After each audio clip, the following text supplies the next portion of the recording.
زندہ کرتا اور مارتا ہے۔ صلاۃ و سلام پیغمبر علیہ السلام پہ اور ان کی آل پہ اور اصحاب پہ کثیراً کثیرا۔ اما بعد، اے مسلمان بھائیو، اللہ سے ڈرو، اس کی اطاعت کرو، اور اس کا طریقہ یہ ہے کہ شریعت کی پابندی کرو اور حدود اللہ کا خیال رکھو، تاکہ ہم اصلاح کرنے والے کامیاب رہیں دنیا اور آخرت میں۔ یہ اللہ کی حدود ہیں، جو ہی اللہ اور اس کے رسول کی اطاعت کرتا ہے اللہ پاک ان کو جنتوں میں داخل کرے گا جن میں نیچے نہریں بہتی ہیں، ہمیشہ وہاں پہ رہیں گے۔ یہی تو سب سے بڑی کامیابی ہے۔ اور اللہ کی حدود کو حفاظت کرنے کا مطلب یہ بھی ہے ہم عبادت صرف اللہ کی کریں اور غیر اللہ کے لیے کوئی حصہ نہ رکھیں۔ اللہ کا حکم ہے کہ سب حکومت اللہ کی ہے، حکم اللہ کا ہے، اور اس نے یہ حکم دیا ہے کہ اس کے سوا کسی کی عبادت نہ کرو۔ یہی دین قیم ہے جو قائم ہے، لیکن اکثر لوگ نہیں جانتے اس حقیقت کو۔ جو توحید والے ہیں وہی ہدایت والے ہیں، اور ان کے لیے نجات ہے اور نیک انجام ہے۔ اللہ فرماتے ہیں ہم نے ہر امت میں ایک رسول کریم بھیجا، انہوں نے یہی کہا کہ رب کی عبادت کرو اور شیطان کی عبادت سے بچو، اور بہت سے لوگوں کو اللہ نے ہدایت دے دی، اور بہت سو پہ اللہ کا کلمہ آ گیا کہ وہ ہدایت نہ پا سکے۔ اور دیکھیں جھوٹوں کی کیا انجام ہوا۔ اور اللہ پاک نے فرمایا، اللہ توحید کی گواہی دیتے ہوئے کہتے ہیں اللہ کے سوا کوئی معبود نہیں، اور رب کے سوا کسی کو الہ مت بناؤ، اس کے سوا کوئی معبود نہیں، ہر چیز ہلاک ہو جائے گی سوائے اس کے چہرے کے، اسی کا حکم ہے اور اسی کی طرف لوٹ کے جانا ہے۔ اللہ پاک نے رسالت کی گواہی کو آپ علیہ السلام کے لیے خاص کر دیا ہے، اور فرمایا محمد الرسول اللہ، محمد اللہ کے رسول ہیں صلی اللہ علیہ وسلم، اور فرمایا محمد صلی اللہ علیہ وسلم تم مردوں میں سے کسی کے باپ نہیں ہیں، بلکہ وہ تو اللہ کے رسول اور خاتم النبیین ہیں۔ اللہ ہر چیز سے عالم اور واقف ہے۔ یہ وہ گواہی ہے، یہ ہم سے جو چیزیں مانگتی ہیں کہ ہم اس کو سچا کہیں، کہ اللہ کی اطاعت کریں اور آپ کے جو منع کردہ چیزیں ان سے باز رہیں، اور رب کے سوا کسی کی عبادت مت کریں، اور اس کو مانیں جو لے کے آئے پیغمبر علیہ السلام، اس کو مانیں۔ کیا لے کے آئے؟ 5 نمازیں قائم کرنی ہے روزانہ، اور زکوٰۃ ادا کرنی ہے، اور غنی امیر اپنے غرباء کو زکوٰۃ عطا کرے گا، اور اپنے بھائیوں کی مدد کرے گا فقراء کی، اور خیر کے کاموں میں حصہ ڈالے گا۔ اللہ کا ارشاد باری تعالیٰ، نماز قائم کرو اور زکوٰۃ ادا کرو، اور جو اللہ نے حکم دیا ان میں سے یہ بھی ہے کہ روزے رکھو رمضان شریف کے۔ فرمایا اے مومن تم میں سے جو شہر رمضان پالے اس کے روزے رکھے، اور جو اللہ کے احکام ہیں ان میں سے یہ بھی ہے بیت اللہ کا حج کرنا، اور اللہ نے فرمایا لوگوں کے ذمے ہے بیت اللہ کا حج کرنا رب کی خاطر، یہ اسلام کے ارکان میں سے ہے۔ پیغمبر علیہ السلام نے فرمایا اسلام یہ ہے کہ اللہ کی اور رسول اللہ کی گواہی دینا صلی اللہ علیہ وسلم کی، اور یہ کہ تو نماز قائم کرے اور زکوٰۃ ادا کرے اور رمضان شریف کے روزے رکھے اور حج بیت اللہ کرے اگر وہاں پہنچنے کی استطاعت ہے۔ اور ایمان کیا ہے؟ اس کے 6 ارکان ہیں، اللہ پہ، فرشتوں پہ، کتابوں پہ، آخرت پہ، رسولوں پہ اور آخرت کے دن پہ، اور اچھی اور بری تقدیر پہ ایمان لانا۔ اور احسان کیا ہے؟ کہ ایسے اللہ کی عبادت کرنا جیسے آپ اس کو دیکھ رہے ہیں۔ اگر یہ تصور نہیں آ سکتا تو ذہن میں رکھو کہ وہ آپ کو دیکھ رہے ہیں۔ اے حجیو، پیغمبر علیہ السلام کا جو خطبہ تھا حج کا وہ کیا تھا؟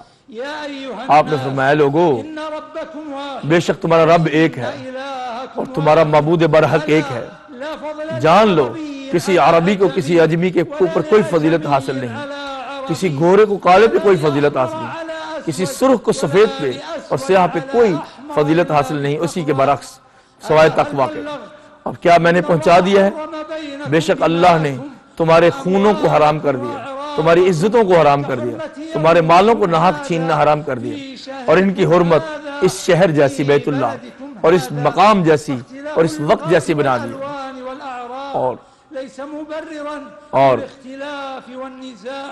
اور یہ نہیں ہے کہ اختلاف رنگ و نسل تمہارے اختلاف کا باعث بن جائے۔ اللہ کا حکم ہے، اور اللہ کی نشانیوں میں سے ایک یہ ہے کہ زمین و آسمان کو پیدا کیا، اور تمہاری زبانوں کا مختلف ہونا، تمہارے رنگوں کا مختلف ہونا، اس میں تو بہت سی نشانیاں ہیں اہل علم کے لیے، اور جو بہت سی نصوص قرآن و سنت کی اس میں واقع ہوئی ہیں، جس کے بارے میں کہا گیا کہ محبت سے رہو، الفت سے رہو، اور منع کیا گیا تفرقے سے باز رہو اور آپس میں دور ہونے سے باز رہو۔ اللہ کا حکم ہے وَاعْتَصِمُوا بِحَبْلِ اللَّهِ جَمِيعًا وَلَا تَفَرَّقُوا، نہ فرقہ ڈالو اور رب کی ہر رسی کو مضبوطی سے تھام لو، اور یاد کرو جب تمہارے اوپر اتنی مصیبتیں تھیں، تم ایک دوسرے کے خون کے پیاسے تھے، اللہ نے تمہارے دلوں کو جوڑ دیا اور سب تم بھائی بھائی بن گئے۔ اور نبی کریم صلی اللہ علیہ وسلم کا ارشاد ہے، اللہ تمہارے لیے یہ پسند کرتا ہے کہ تم رب کی عبادت کرو اور شرک نہ کرو، اور تم اللہ کی رسی کو مضبوطی سے سارے پکڑ لو اور فرقہ نہ ڈالو۔ اسی وجہ سے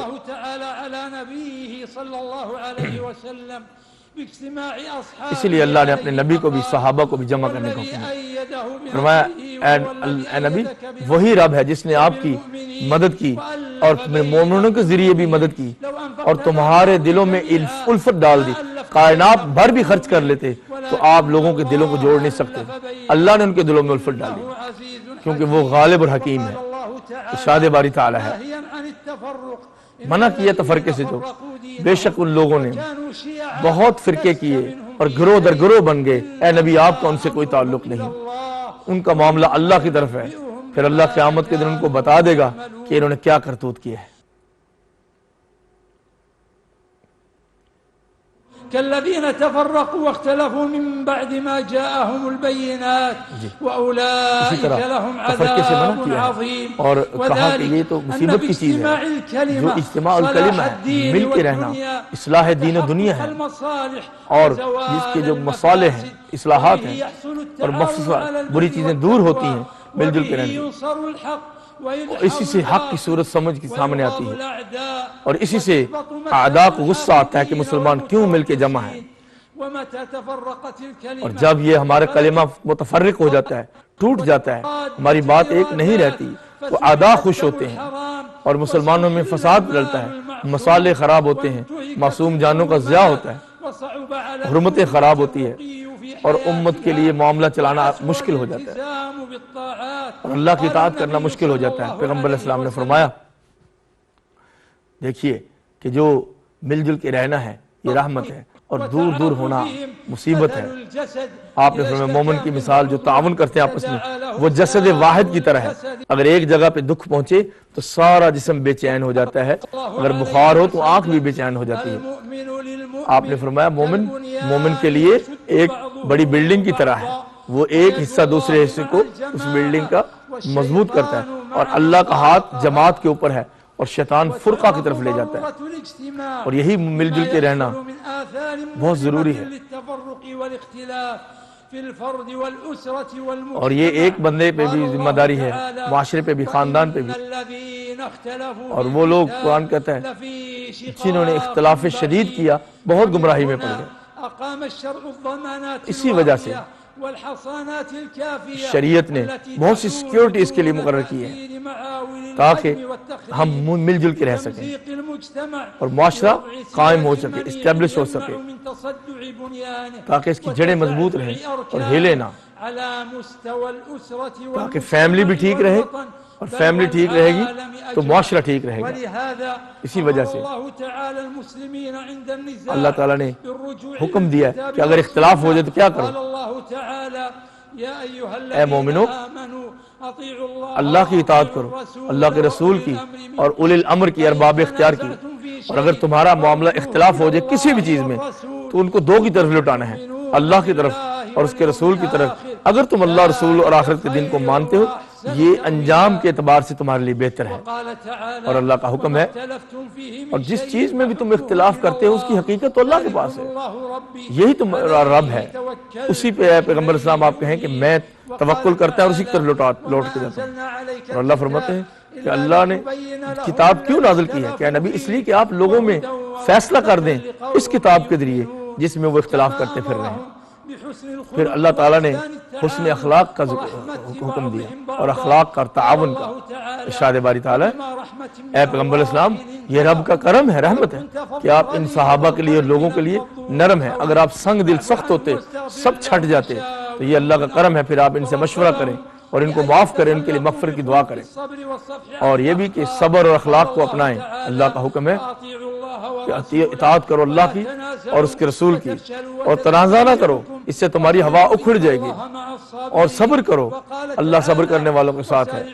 اور اللہ کہتے ہیں جلدی سے دوڑ کے آؤ رب کی مغفرت کی طرف اور اس جنت کی طرف جو زمین و آسمان سے بھی زیادہ چوڑی ہے۔ کس کے لیے تیار کی ہے؟ متقین کے لیے۔ وہ کون ہے؟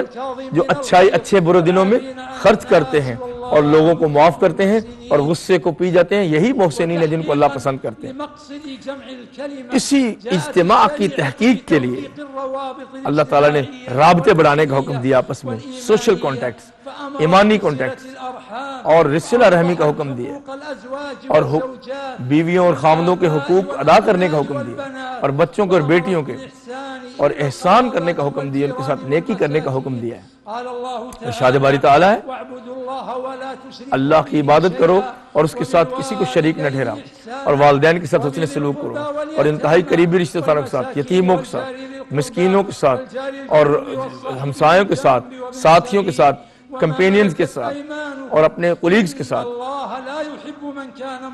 اور جو متکبر ہے، جو یہ کام نہیں کرتا، اللہ اس کو پسند نہیں کرتا۔ پیغمبر اسلام نے فرمایا تم میں سے کوئی مومن حقیقی نہ ہو سکے گا جب تک کہ اپنے بھائی کے لیے بھی وہ پسند نہ کرے جو اپنے لیے کرتا ہے۔ اور شریعت نے یہ حکم دیا ہے تعاون کرے خیر کے کاموں میں۔ اللہ فرماتے ہیں نیکی اور خیر کے کاموں میں ایک دوسرے سے تعاون کرو، اور گناہ اور برائی کے کاموں میں ہرگز تعاون نہ کرو۔ اور فرمایا کہ بری باتیں نہ کرو، میرے بندوں سے کہہ دو کہ احسن گفتگو کیا کریں۔ شیطان اسی زبان کے ذریعے پھوٹ ڈالتا ہے کیونکہ وہ انسان کا کھلا دشمن ہے۔ اور شریعت نے اور چیزوں سے بھی منع کیا جو افواہیں پھیلائی جاتی ہیں، یہ ہو گیا وہ ہو گیا۔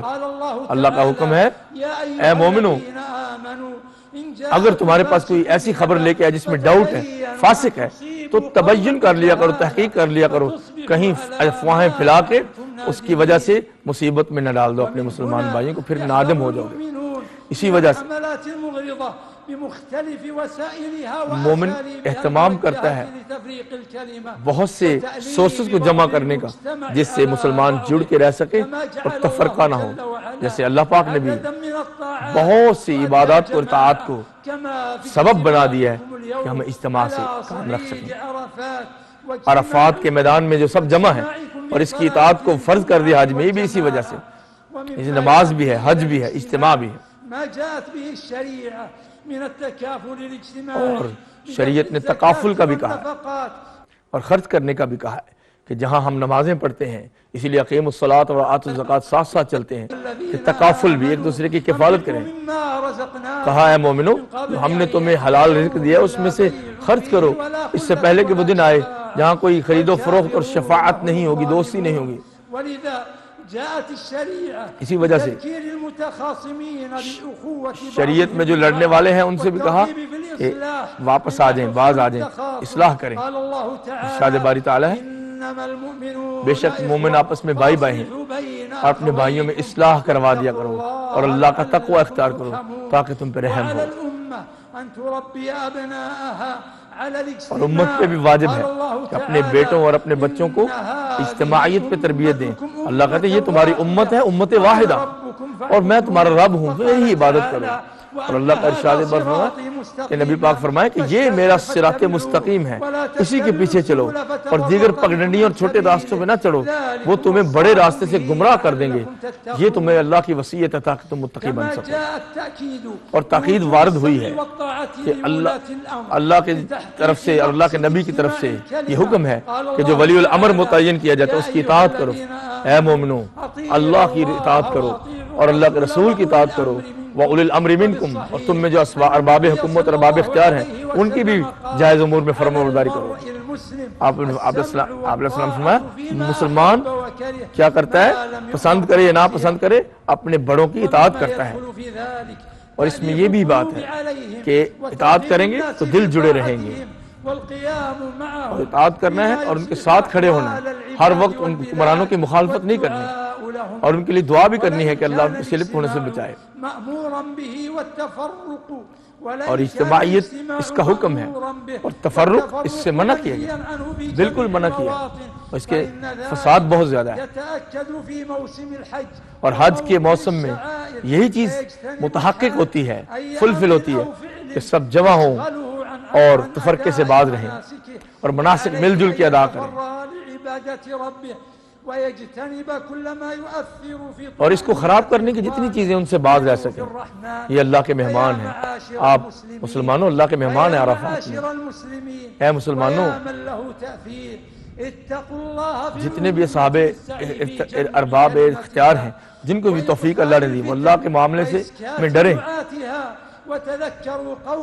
اور اللہ کے نبی صلی اللہ علیہ وسلم کی بات کو یاد رکھیں۔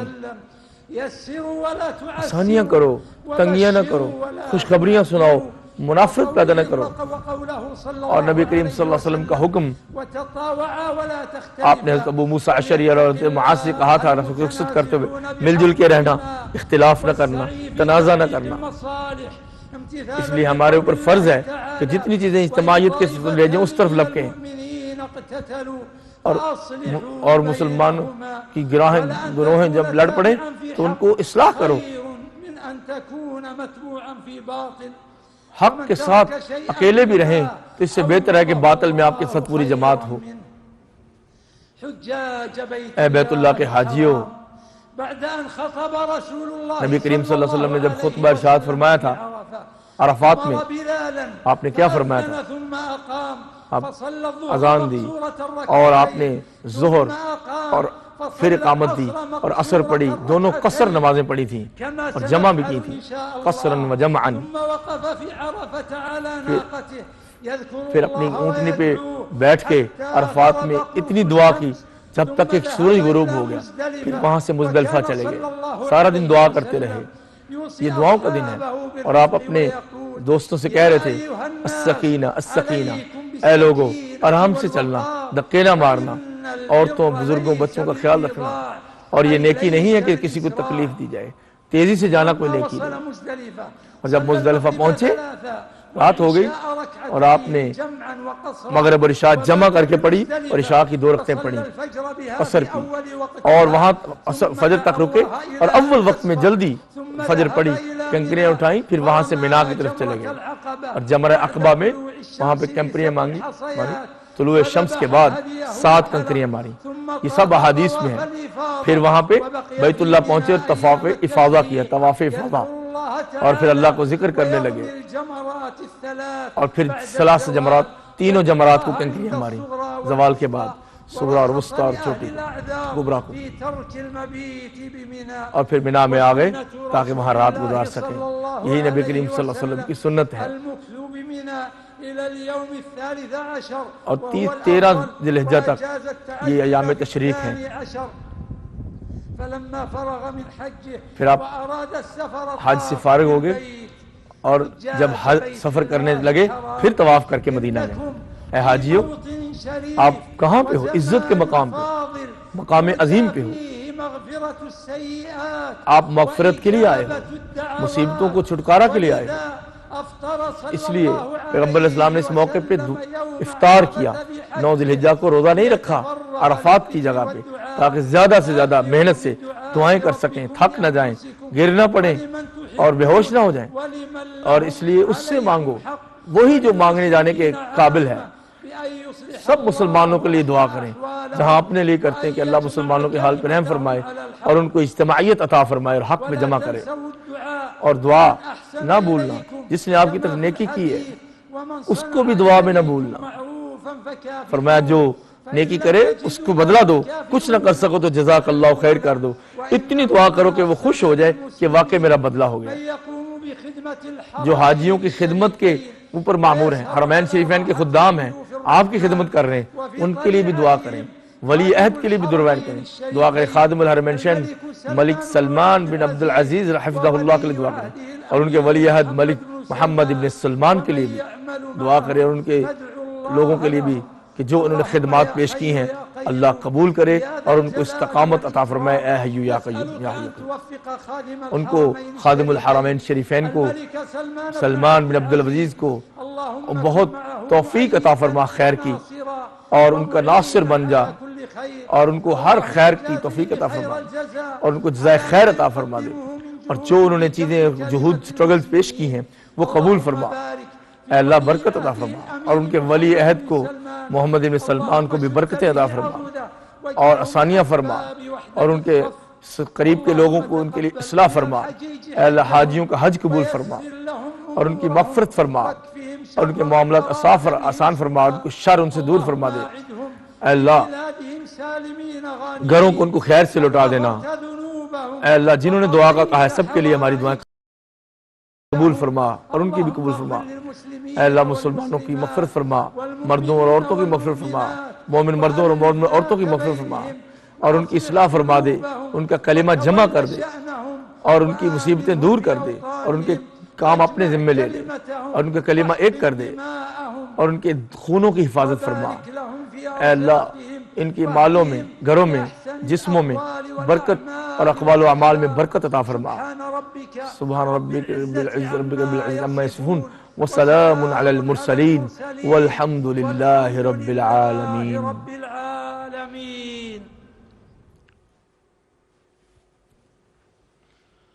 اللہ